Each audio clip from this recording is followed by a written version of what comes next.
Oi, gente, eu sou Patrícia Costa e hoje vou na TV Brasil conversar com a jornalista Luciana Barreto. Ela é âncora e editora executiva do Repórter Brasil Tarde. Além de talentosa, inteligente e bonita, ela também é muito engajada nos movimentos sociais, como o das mulheres e dos negros. Aliás, não é à toa que em 2015 ela foi eleita pela ONG Think Olga como uma das 100 mulheres mais inspiradoras do mundo.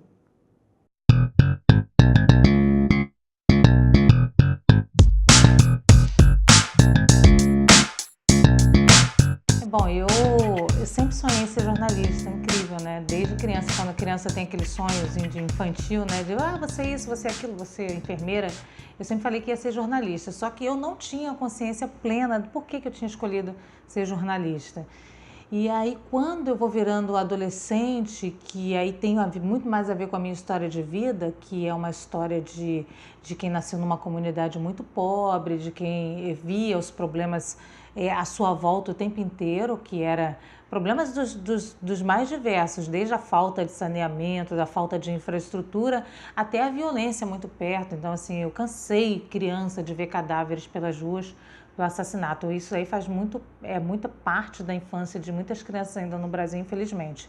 Então, essas mazelas sociais, elas me impulsionavam para o jornalismo. Então, o jornalismo que eu conheci, o jornalismo que eu sonhei, era um jornalismo comprometido.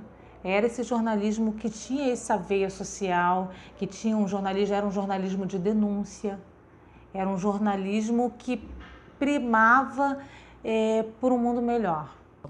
Na Semana da Consciência Negra, o dia foi ontem, nós também temos uma reportagem especial. Semana inteira teremos reportagens especiais.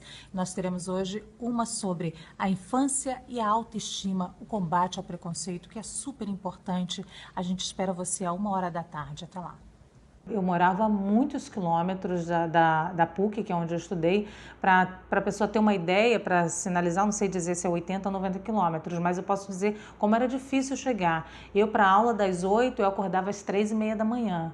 Sempre acordei às 3h30, 4h25 eu estava no ônibus para chegar na aula das 8 horas da manhã. Eu tinha passado para 2 faculdades na época, eu fazia jornalismo na PUC de manhã e história na UFRJ à noite. Então eu chegava meia-noite e acordava 3h25. É evidente que um ser humano não aguenta isso. E o pensionato foi o primeiro lugar que eu morei mais perto da universidade. Foi inclusive... Eu nunca paguei pensionato, é uma coisa muito interessante. Lá na PUC viam a minha situação e uma religiosa uma vez falou para mim assim, olha, eu tenho pessoas que não gostam de se identificar, mas elas gostam de ajudar outras pessoas. E ela queria te ajudar. E pagaram o meu pensionato. Até hoje eu não sei quem é essa alma boa, mas são essas situações que me fazem crer, que eu tenho certeza como a gente tem jeito ainda, né? Como a humanidade tem jeito, né?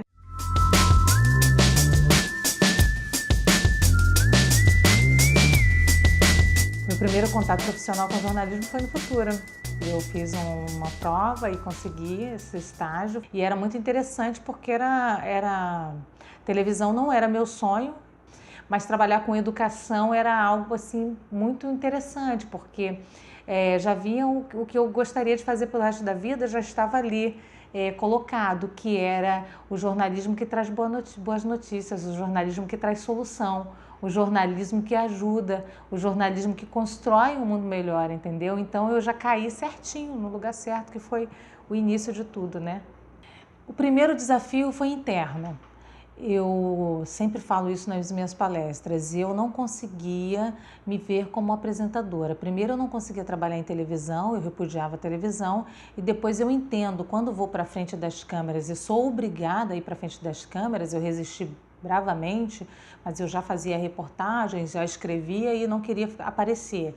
E aí quando eu sou obrigada a aparecer, porque eu já escrevia toda a reportagem, eu percebi que o meu maior desafio era interno, porque eu tinha um problema com a minha autoestima. E aí foi quando eu fui descobrir e fui organizando isso na minha cabeça, que o meu problema não era um problema único da Luciana, era um problema das mulheres negras no Brasil, era um problema dos negros no Brasil. E por que eu repudiava a televisão? Porque a televisão que eu vi, a televisão que esteve presente para mim desde então, era uma televisão que me repudiava. Por quê? Porque eu vivi numa televisão de supremacia branca. Eu vivi numa televisão brasileira, uma televisão onde as crianças tinham café da manhã com a Xuxa. Eu não me via naquele papel. Então aí eu descobri que era um desafio interno. Primeiro, perceber qual era o meu papel naquele lugar, e não era um papel só de estar lá, né? Que hoje é o papel que eu também não ocupo, só de estar na televisão. Era um papel de fala, que ainda tinha isso, né?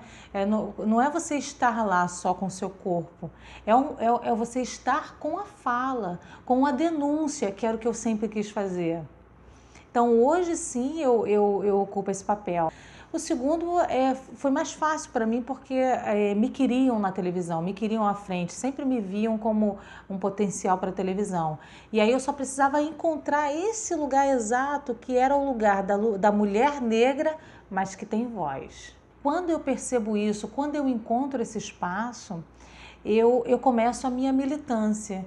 E a minha militância, ela só foi agregando, né? Porque eu já tinha a questão da denúncia social, eu já tinha a questão da criança que veio da periferia, eu já era a criança que fui a primeira universitária da minha família. Eu já era a criança que tinha todo esse mundo. O que eu ainda não tinha era esse mundo da dimensão da ideologia racista, dessa construção racista brasileira.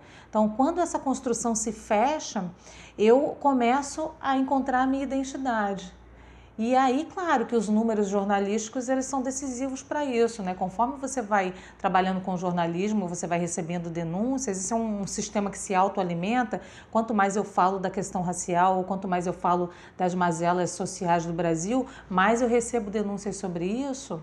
Então esse sistema vai se autoalimentando e eu vou o tempo inteiro bebendo dessa fonte e o tempo inteiro crescendo enquanto ativista, crescendo enquanto mulher negra. Então eu acho que esse é o esquema que eu ainda vivo, né? Eu ainda vivo isso. A atriz Ruth de Souza é um símbolo para nós. Conhecida pelo posicionamento firme, pela garra, tem 70 anos de carreira. Foi a primeira mulher negra a subir ao palco do Teatro Municipal e abriu portas para muitas outras mulheres. Ruth, obrigada por essa entrevista. Você tem noção da importância que você tem para todas nós, mulheres negras? Eu agora estou me convencendo que tenho, porque eu nunca prestei atenção. E depois, mais interessante ainda, é quando eu me tornei editora executiva também, que eu descobri que eu tinha o poder também de decisões, conquistar o respeito e conquistar o poder de decidir pautas, decidir o que vai para o ar, ter esse lugar de fala respeitado. Eu acho que esses 15 anos acho que são os marcos da minha carreira. Porque uma coisa muito interessante que eu descobri ao longo da vida é o seguinte, que hoje você não consegue modificar muitas coisas só militando com sua aparência ou seu corpo. Essa militância, ela é ótima, mas ela não modifica a estrutura.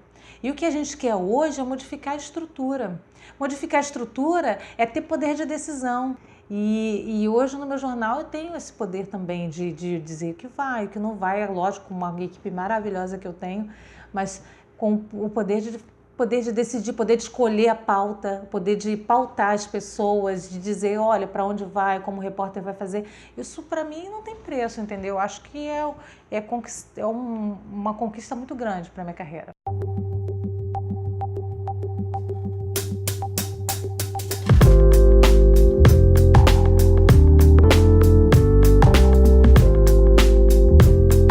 Eu também trabalhei na TV aberta, né? Eu também passei pela Band, né, aberta.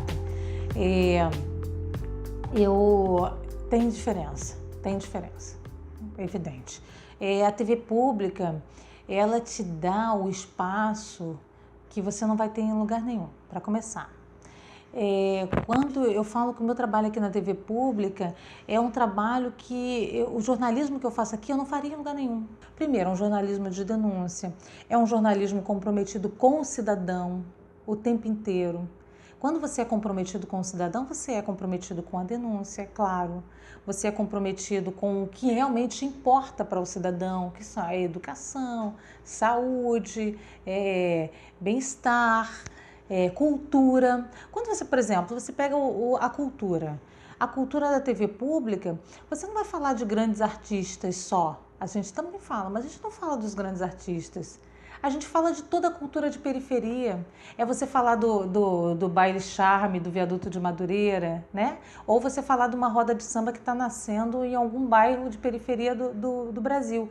A TV pública, ela vai falar do futebol da Série A, mas ela vai passar o campeonato da Série C. E vai dar o resultado da Série D. Ainda no século passado, o abolicionista Joaquim Nabuco alertava: não basta extinguir a escravidão, é preciso acabar com a sua obra. Quem ouviu? Eu fiz esse programa com a minha militância de sempre, meu ativismo de sempre. Fui convidada para falar sobre a questão racial e estava fora da bancada, quer dizer, fiz fora da bancada esse programa, era um programa especial. E eu gostaria muito, falei, pô, eu quero fazer os números que ninguém fala. São números que, por exemplo, o professor Marcelo Paixão, da UFRJ, tem um relatório que ele faz bianual, fazendo um traço dos números do IBGE com o recorte étnico-racial. E eu falei, eu quero fazer o compilado desses números, porque a TV comercial brasileira, ou o jornalismo das TVs comerciais, é um jornalismo que coloca esses números soltos. Eles parecem que estão desarticulados. E eu quero mostrar o quanto os números dos indicadores sociais da população negra no Brasil, os indicadores são péssimos. Então eu vou colocar tudo num programa só. Foi um programa pesadíssimo, de 1 hora. Quando você compila esses números, que você vai falar até da saúde da população negra, da morte da população negra, né? Até de anestesia da mulher negra, que a mulher negra ganha até menos anestesia no parto. Então são números tão difíceis. Quando você compila esses números num programa só, você tem um programa pesado. E eu consegui fazer esse programa, estava comprometida com os números. E aí inscreveram esse programa e o programa ganhou o prêmio Abdias Nascimento de Jornalismo. Eu fiquei tão feliz, eu achei que nenhum programa tão pesado não ganharia, mas é claro que o programa tinha esperança também, né? Tinha uma lição também, tinha um caminho, apontava um caminho que a gente deve seguir. Um caminho que as pessoas não estão seguindo mesmo. Infelizmente, as políticas públicas no Brasil não estão seguindo exatamente esse caminho. E acho que a gente até está piorando um pouco, mas apontava um caminho. Eu, em 2015, entre essas minhas idas e vindas aí no ativismo, que eu vou coordenando mesa de debate, enfim, e aí eu fui chamada para ir no Senado, porque ia sair algumas políticas econômicas de arroxo mesmo, era no governo Dilma ainda, e aí me chamaram para ir para falar sobre a questão desses números da população negra, e o que eu achava que poderia acontecer ainda com a população negra, ainda mais com a crise econômica, né? E com o investimento reduzindo. E aí eu fiz uma fala assim, muito emocionada, na verdade, falando um pouquinho mais ainda da minha experiência, da minha infância. Jamais imaginei que estaria aqui um dia, assim como jamais imaginei que me tornaria âncora de um telejornal, como sou hoje. Da mesma forma que na primeira infância, eu jamais imaginei que concretizaria o sonho de ingressar em uma universidade. Durante muitos anos, eu me perguntei quem teria roubado essa minha imaginação. Hoje, senhores, eu sei que foi o Estado brasileiro que tirou de mim essas possibilidades. E aí, enfim, essa fala foi muito difundida, milhares de compartilhamentos, e aí o Fink Olga me escolheu especificamente, é claro, pelo conjunto da obra, mas cita nessa escolha essa fala, que eles escolhem as 100 mulheres mais influentes do mundo, mais inspiradoras do mundo naquele ano. E aí eu fui incluída lá nessa lista aí de 100 mulheres e foi, nossa, fiquei assim.